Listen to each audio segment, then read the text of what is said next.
Hi, everyone, and welcome to Tech Tuesday. My name is Heather Hickey, and I'm joining you here from the program technology team. Today, we are going to be taking a look at Cube for Teachers, which is a great site that you'll be able to use to find resources to support your student-led inquiries in your class. So we'll just get started.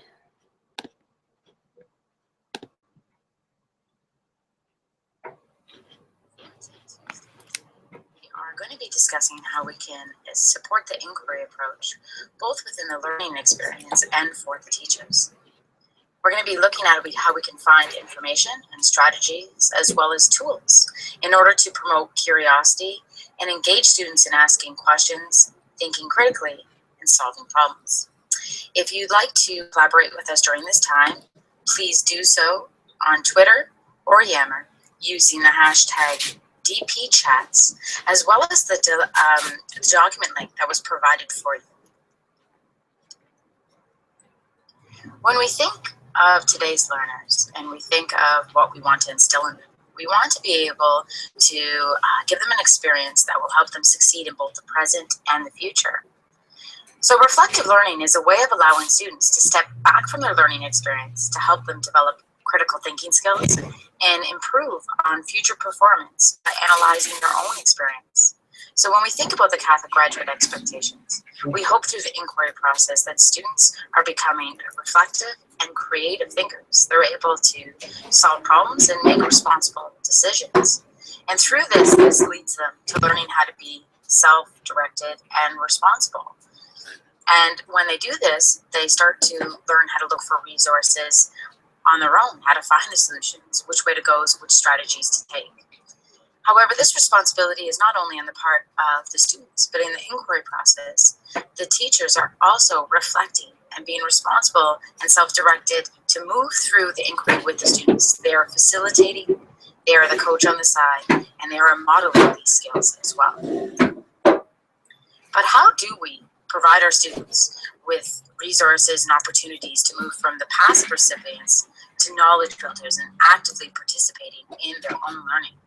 What does that look like, and how do we find the resources that enable us to be able to do that?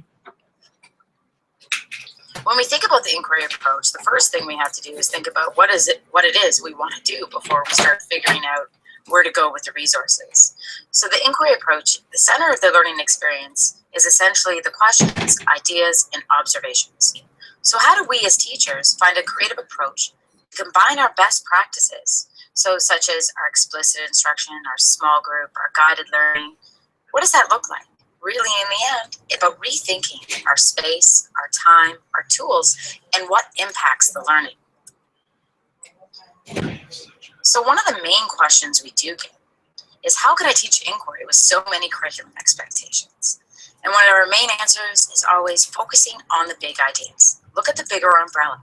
Look at your curriculum, and really, students' questions often lead to and often exceed the overall curriculum expectations. So if you focus on their questions and you give them a big idea and you let them lead through the inquiry, they'll most likely surprise you as to what they come up with and how many expectations they actually touch upon as they're thinking through their inquiry. Teaching through inquiry requires teachers to think and act in new ways. So this takes the form of new skills, behaviors, instructional activities, assessment procedures, and so on. So where do we start? What resources can we use to guide us? Where do we go to begin? We all know that our time is very valuable. And we know that as teachers, we want to find an efficient way to be able to find resources and things that we need. One of the resources that's a perfect link into inquiry is Cube for Teachers. Today we're going to be examining this tool and bringing you through it. And basically, within this tool, you're able to access thousands of resources that are organized by the curriculum, and it's an extremely powerful search engine. So we're going to show you how this can help really enhance your inquiry and help efficiently lead you through and find some strategies and tools needed to be able to successfully implement this approach in your class. So give us a second to pop over. Hi everyone, today I want to share with you Cube for Teachers. Cube for Teachers is a great site for educators where you can come and search for online resources and links to educational resources. You can share, bookmark your own sites, and collaborate with others. So it's a great way to organize all those favorite sites that you have that you might use a traditional bookmark for. So just so you know, when you do come to Cube for Teachers, you're going to have to register with your educational email. So it is for educators only, so that helps the vetting of the resources that you'll find here in the Cube. So when you first come in, you're going to land on your dashboard. And what you'll find here, first of all, is a variety of options across the top, which I'll quickly show you. You'll also notice things like areas to store some of your favorite links. You'll notice that the Cube generates for us some of the more popular educational links and some featured blogs of educational blogs out there that a lot of us are reading. Next, I'm going to take you into my favorite area, the search area. So traditionally, when you're looking for resources online, you're probably using a search engine and then probably doing like this and bookmarking things and then looking forever for what you were trying to find. What the Cube does for you, it gives you a way to tag those bookmarks and store them all in one site to keep your educational links together. So what you'll notice is that you can actually search and add links in 3 categories. So with curriculum resources, you can actually choose expectations out of the Ontario curriculum. Other teaching resources are where you're going to find things like educational videos, blogs, instructional pieces. And lastly, tools and technology, another favorite area of mine, where you'll find web and app-based educational tools that you'll be able to use. So let's just take a look quickly at the curriculum. You'll see it defaults to Ontario here. You can do a keyword search, and there's some advanced searching options. It's great because it is linked to the expectation, so you can narrow it down by choosing grades and subject areas and specific curriculums and areas of focus and strands. You can even choose to select those overall expectations. Down here, if you're looking for a particular type of resource, you'll notice that there's a whole variety that you can tag your favorites and search. You can also click off the option to exclude sites that require you to log in or a fee. So sometimes that can be helpful. So when you go ahead and you search with whatever criteria you pick, what you'll see is a variety of links will start to produce that other educators have added. So if you find a link in the Cube, it is because another educator has put it here. So what's great is you're kind of getting access to things that teachers are trying and using. So you'll see here it tells you how many resources have been put into the Cube, and you can go ahead and explore from here. You're going to notice some options here to the right. So you'll see that there's a little option here to add to a group.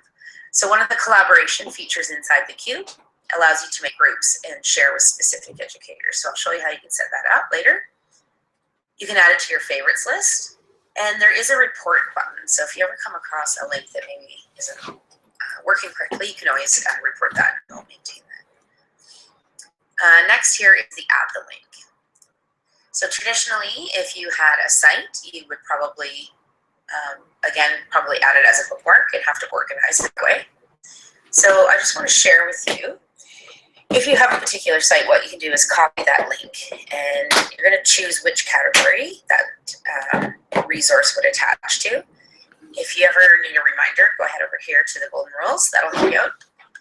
And if you paste the link in there for whatever it is to the site, so this is a link I have found, and I click the autofill. So some sites have data attached to it, and it will start to autofill this out. Some do not, but it's really quick. You can tag this however it makes sense to you that you think would be good for you to search for it. So you can see it auto-generated a title, then a little bit of an abstract, and some keywords. So you can go ahead and add whatever keywords you like as well. And again, right from here, if you want to add it to your favorites, and you can see here, I have a variety of groups on the go with different educators. So I could go ahead and add it directly there if I wanted to. Once you tag that all how you think you'd like to, you just go ahead and say add link. And what's great is you've now shared that with thousands of teachers. So it's a great way that we can share resources together for free, which I love. So again, you have other teaching resources. So you're going to search by keywords in there, or sorry, add when you're adding them in there. And then again, the tools and technology piece, if you have certain pieces to go with that.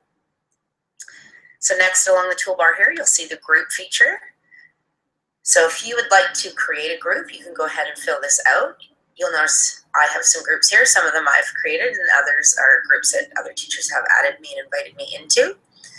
So what's great about this is if you're team teaching or you're looking for a space for your staff or something like that, you can create a group and go ahead and share resources right inside there. So I'm going to show you one of mine here. So I just want to highlight for you that you can see that there is a news thread here. So you can have a dialogue going on with the people in that group, and that's private to your group members. But any resources that you add will be shared with everyone in the cube, but you can definitely post specific things right in the news thread here. So if you wanted to put a link to a Google Doc or something like that with specific things for your group, you can totally do that there. When you want to find resources that have been added to that group, again, you can choose to search and you can fill out taglines, or you can just simply hit a blank search and it's going to generate any things that have been shared between any of the group members in here. So a great space if you're trying to find somewhere to kind of share those links back and forth and organize them and tag them up in a way like that.